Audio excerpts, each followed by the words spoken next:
Hey Sagittarius, it's Jen here from tarotspirit.net. This is your reading for Sagittarius for February 2020. So thanks for joining me. I was sitting here meditating and shuffling and realized I laid out all the cards but hadn't actually started the video. So let's jump into it. At the bottom of the deck is the Three of Swords. So I just want to spend a little bit of time on the Three of Swords, because when I was first reading tarot, this card confused the fuck out of me because it's a sword card, but people read it as being heartbroken. And the heart, emotions, to me, belongs in the Suit of Cups.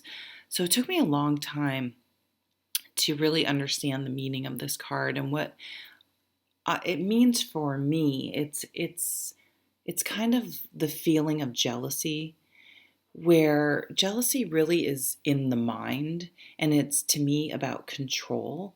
So, for example, if you break up with someone and they start dating someone else, it's, to me, it's that loss of control over that other person, that connection, but it's really, I think, a control thing, and not being able to let them go and move on, because there is no longer that connection between the two of you. Now, sometimes there is a cord, which makes it hard for you to let go. So cord cutting might be a really good idea. Just go into YouTube and look up cord cutting. But if we can shift our thoughts, we can learn to let someone go. I had this happen to me. I won't bore you with the story, but I basically pined over this guy for a year. And I found out, I guess he started dating someone else. And it took me that to go, what the hell am I doing? I had wasted a year of my life pining over someone, and being jealous and still trying to keep tabs on them. This was before social media. It's very hard to do. Now it's too easy. But block social media. And this can be in any relationship. We can still be hanging on. A place we used to work with someone who took our new job. Like, what are they doing? Are they, like, it has nothing to do with you. That's what I realized. It's none of my business. And I'm very nosy, so it's very hard to let go. But you have to change your mindset and even look at things from a different perspective. Now, if it's the other way around, I wouldn't think that person should be doing anything that I'm doing.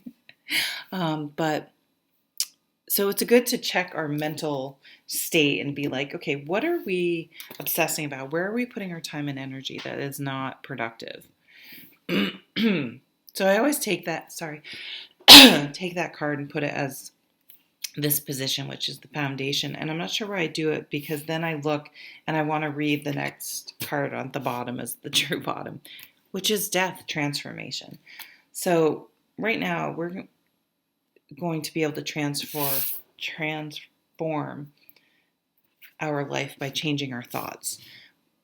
What was just happening in the past, overburdened, taking on too much, taking on too many responsibilities, carrying resentment and things from baggage from the past and things that no longer serve us, that are weighing us down. We're feeling exhausted and weighed down in some area. And so it's time to cut cords, to let some things go. What do we want the most?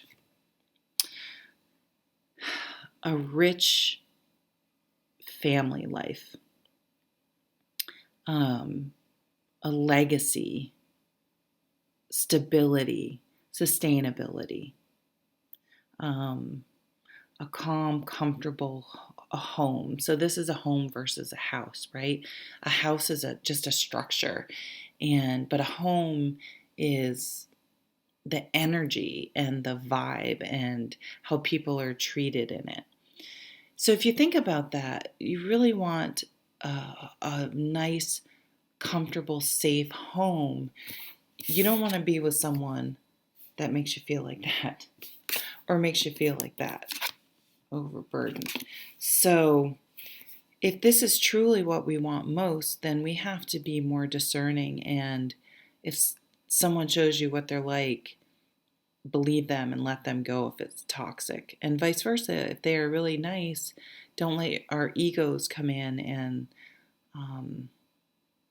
second guess that because of stupid, superficial things and worrying about what other people think. A legacy.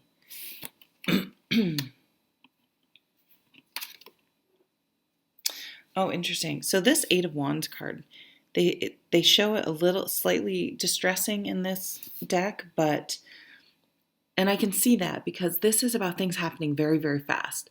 Lots of things all of a sudden happening at once. So let's say you applied for a job and it's in a different city, or it's going to require a different schedule or something that's going to require you to make some changes and take some action.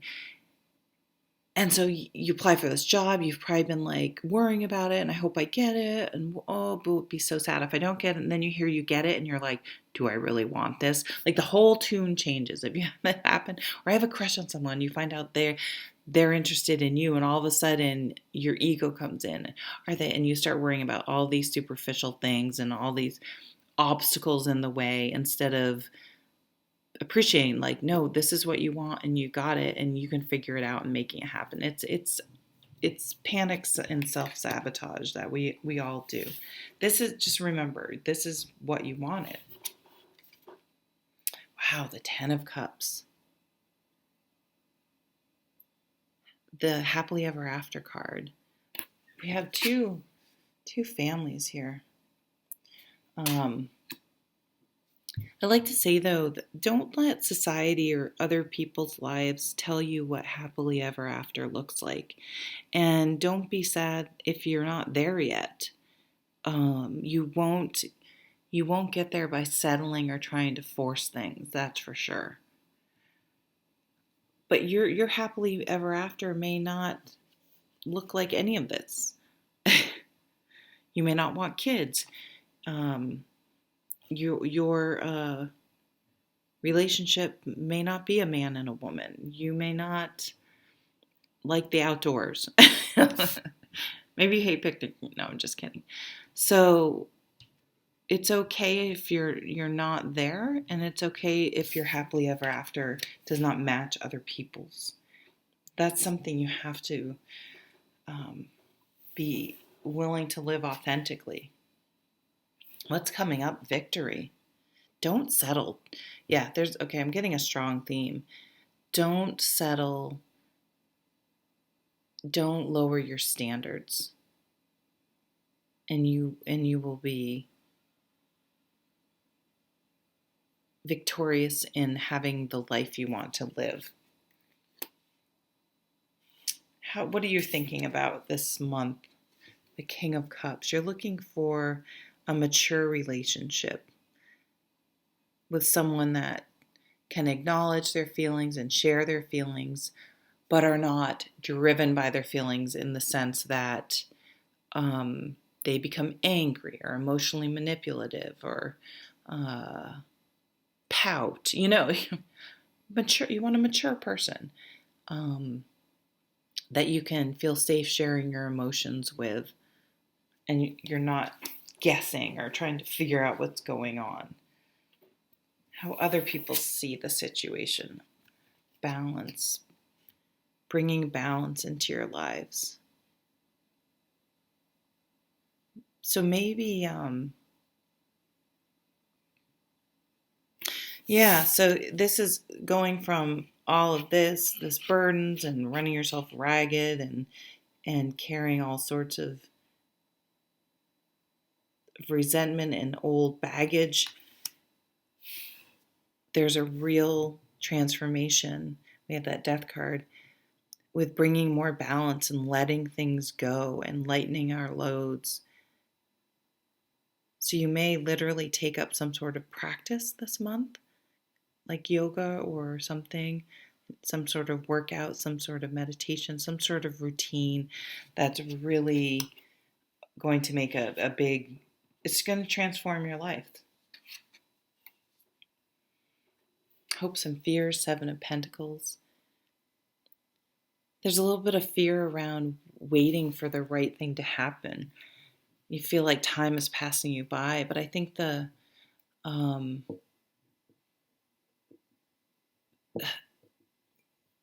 we all do this. We think that once I get that job, once I get that relationship, once I lose that 20 pounds, once I get a house, once I get fill in the blank, then I'll be happy. Then I'll have what I want. Then my life can begin.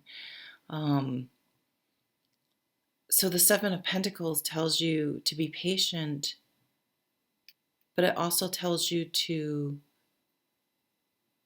you can't sit around drumming your fingers in anticipation. You have to live and live a rich, full life by yourself. And then anything that comes will be a bonus, right?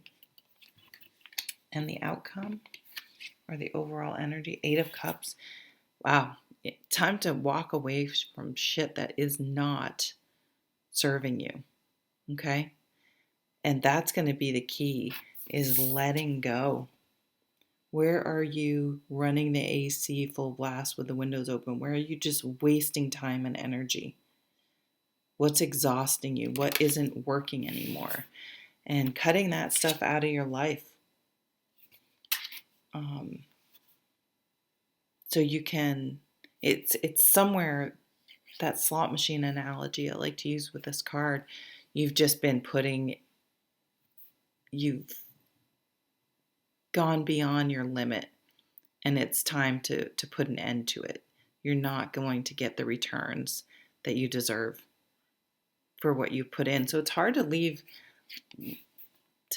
take a loss, basically. And that can be also something, we put so much time and energy into something. It's hard to just take a loss, cut your losses and move on, because you put so much time and energy into it. I like how that's interesting. There's a journal here, which is a really good idea if you're up at night worrying. I usually say this for the Nine of Cups, but with this one, have something by your bed and just get it all out. Purge, write it all out with not for anyone else to see, but just write it out and get it out and then release it.